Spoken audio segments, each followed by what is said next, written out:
Pinot Club members, we have your fall club shipment here, which is going to be released October 1st. We did move it up from November 1st to October 1st due to a late harvest this year.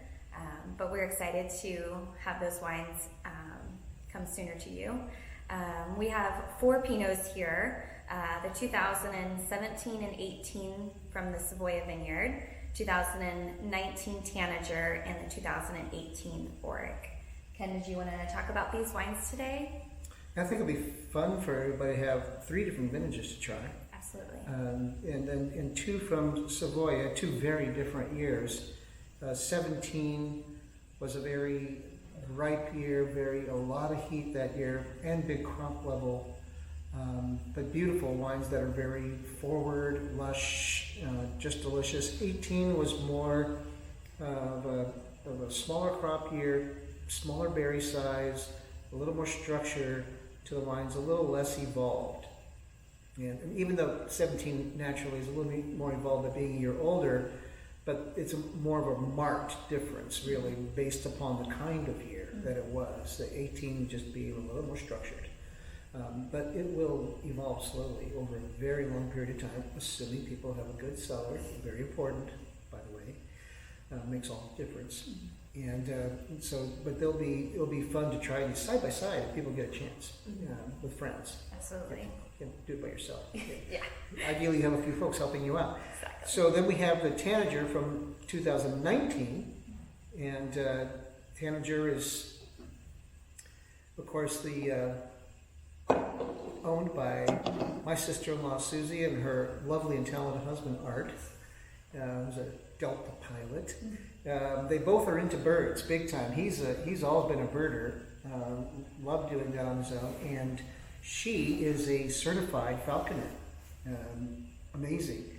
The Tanager, on the label, is actually a kestrel. And so even though the vineyard's called Tanager, the Western Tanager comes through this area every now and then. It's not here every year. We see it like every 4, 5, 6 years. Gorgeous bird, incredible color. But Susie's focus was on being a falconer. Her first, and a lot of people don't realize that to be certified, the first thing you have to do is capture your first falcon in the wild.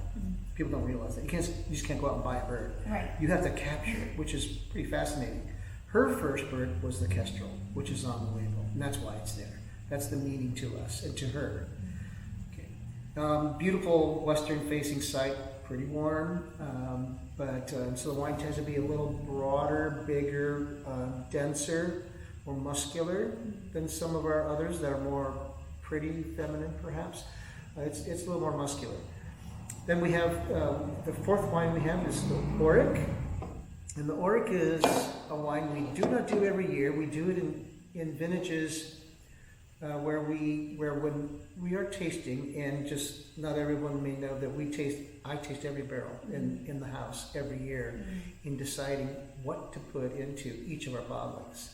And when I do that, I do it also with those in our company that have very different palates, like you, like Ivory, like Jamie and others, and Jeff, where I get a different point of view because we're also different. Our sensitivities are very different, and we see different things. We all, in fact, have holes in our palates, things we can't see, and so it's helpful to have others with us when we're tasting.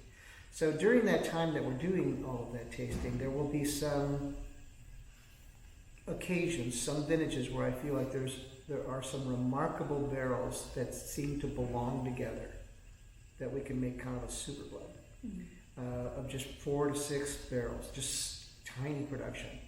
Not every year, but those years where I just feel it, and we do it, and we go for it, and that's what the Auric is all about. And the 2018 was the first year that we released the Auric. That's right. So we're excited to share these with you, and we hope you enjoy these. And cheers. Cheers.